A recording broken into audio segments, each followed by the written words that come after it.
offering their time with us. In your program, there are a couple of announcements, but mostly I would like to direct your attention to the donation program that the orchestra has, where you can donate your vehicle if you choose to do so, and the proceeds come to the orchestra. As you know, we are a nonprofit organization, so anytime we are able to receive donations, we're happy to do so. And at the end of the concert, we would love to have you join us for our bake sale. I haven't been in there, but I know there are lots of yummy things in there, so maybe we can tempt you to come over. There are no specific prices set for anything, so we just accept whatever you warmly decide to offer us. And with that, I would like to welcome to the stage our concert mistress or master, Miss Erica Costco.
Thank you so much for joining us this afternoon. My name is Michael Stern. I am proudly the music director of the Montgomery Symphony Orchestra, and we are so happy to see you today as we close out our 24-25 season.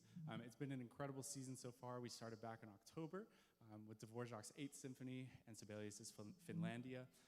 Then we moved over to Cedar Lane Unitarian Church in December for our holiday pops. And then in March, we had our Pictures at an Exhibition concert featuring the artwork of the 3rd grade students at Lafayette Elementary School. And now we close it out today with our Youth Concerto competition and Juneteenth celebration. That first piece you just heard is by Samuel Coleridge-Taylor. It's titled Idyll, and it's just, as you heard, a beautiful concert opener, very serene and pastoral in nature. And you'll hear another work by him towards the end of the concert. But in this middle section, we'd like to honor and recognize the winners of our 2025 Youth Concerto competition. You can read all about them in the program, and I encourage you to do so. It lists all of their accomplishments and the incredible things that they've done in their young lives. But what you don't get to see in there is who they are as people and their personalities, and that's something that I get to see as we correspond back and forth, and the orchestra gets to see. So I'm going to tell you a little bit about working with each of them. All 3 of them are incredible communicators, incredible collaborators. They're kind. They love to work together. As we get older, sometimes we get channeled in these, I'm going to do it my way, but they want to work with us. We want to work with them, and they have just been unbelievable humans to interact with. So we're incredibly grateful and humbled to be a part of their story now. The first soloist here you're going to hear, Elaine Zhang, will be performing Saint-Saëns' first cello concerto. It's recognized as one of the great cello concertos. It's included on Yo-Yo Ma's album of great cello concertos, so you know it must be good. But it's an incredibly virtuosic piece. Elaine will be performing the 3rd movement of it, and it demonstrates the entire range of the cello from its lowest notes to some of its highest. So please welcome to the stage, Elaine Zhang.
The next concerto that we'll hear is on an instrument that we're not necessarily accustomed to hearing in front of the orchestra.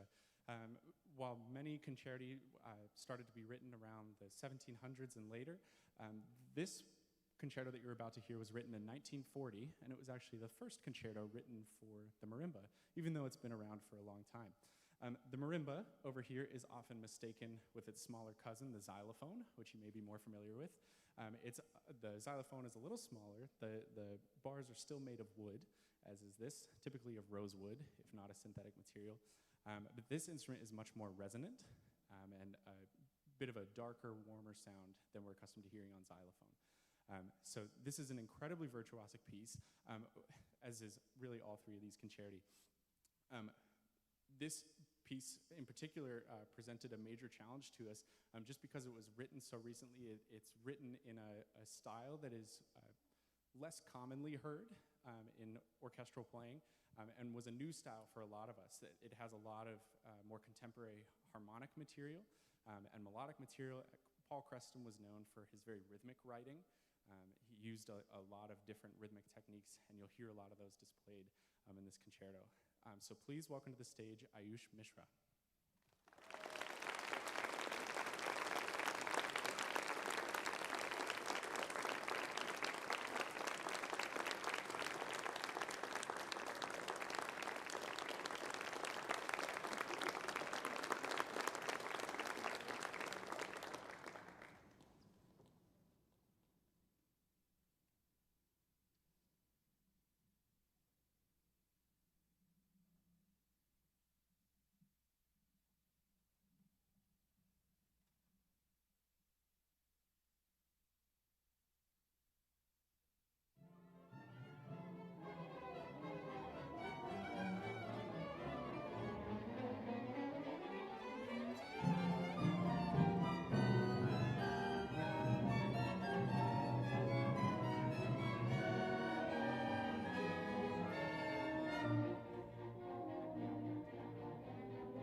isn't this fun? You get to hear like some of the hardest music ever written for these instruments all in one concert. It's great for us too, I guess. This last concerto winner, Jiles Defosse, is going to be performing the Wieniawski Violin Concerto No. 2. Again, believe it or not, a very virtuosic piece, and also considered one of the cornerstones of the violin repertoire. It has a major cadenza at the beginning, so you'll hear that's a moment when Jiles gets to play freely without us and kind of just show off for a little bit, and then we'll rejoin him after that. So how are we doing? Oh, look at that orchestra. They're all there. Beautiful. So please welcome to the stage now, Jiles Defosse.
believe it or not, we're already nearing the end of our performance, but fear not, I'm going to talk at you for a few minutes. We have so much to be thankful for here at the Montgomery Symphony, from having the opportunity to make music together every Monday night to getting to work with incredible young people from around the DMV. It's truly inspiring to know that music is still being made even outside of the Kennedy Center and the great concert halls around. We're very excited and honored to be able to bring music to you a couple times a year. So I have some people that I'd like to thank. They're instrumental in making this orchestra run and helping put this all together, both rehearsals and concerts and correspondence with the orchestra, and that is the board. So if you're a board member, would you please stand so you can be recognized? Board members.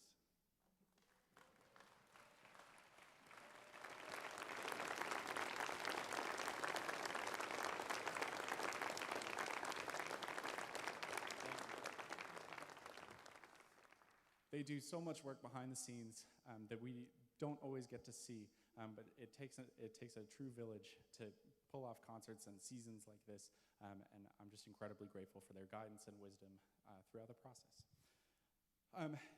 Next, I'd like to thank the Arts and Humanities Council of Montgomery County.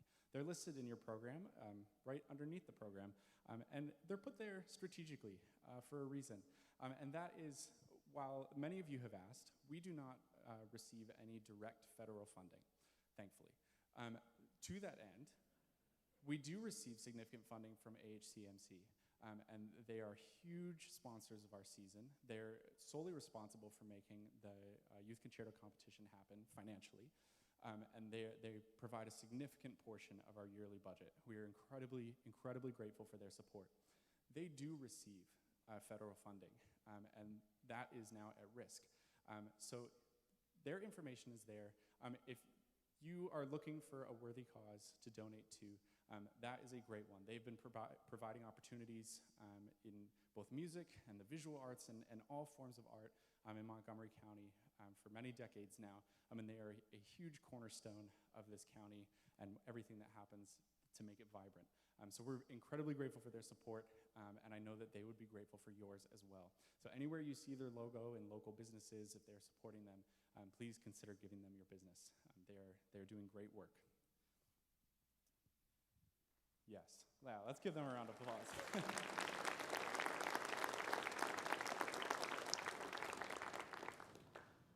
To that end, because we just keep asking for money, we're actually very excited to announce a new fundraising campaign at this concert that is going to go into next year.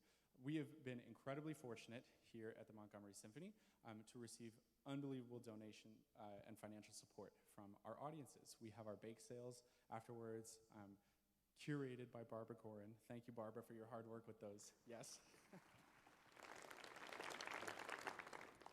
And that money has also played a huge part in making this season possible.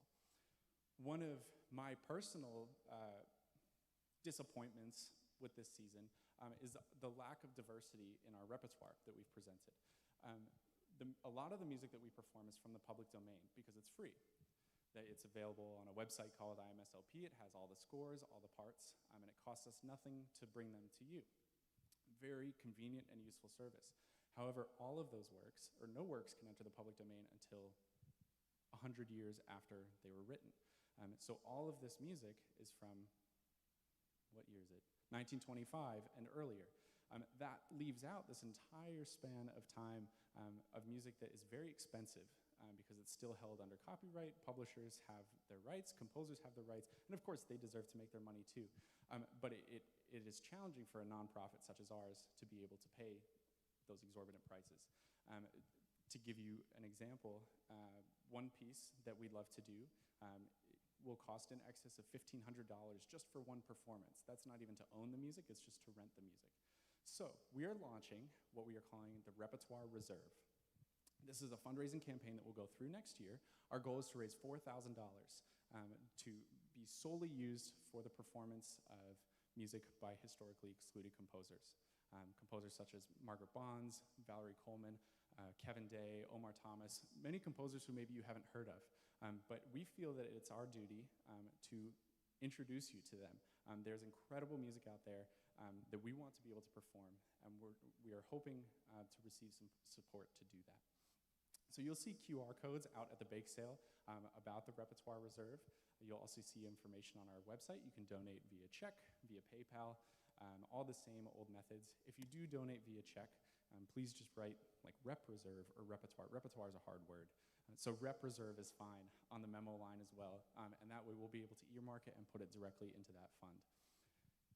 If you are generous enough to donate in excess of $250, these are tax-deductible gifts, so you'll receive a letter acknowledging that for your tax purposes, and we will also, we'd love to list your name in the program, and thank you for your support throughout the following season. If you choose to remain anonymous, of course, that's fine. We won't use your name without your express written consent. But again, we are incredibly grateful for you all, for this community that we've seen grow year after year, and we're excited to continue to bring you music. Our goal is that the music that we play should represent the community that we serve. So thank you for your support in that sense.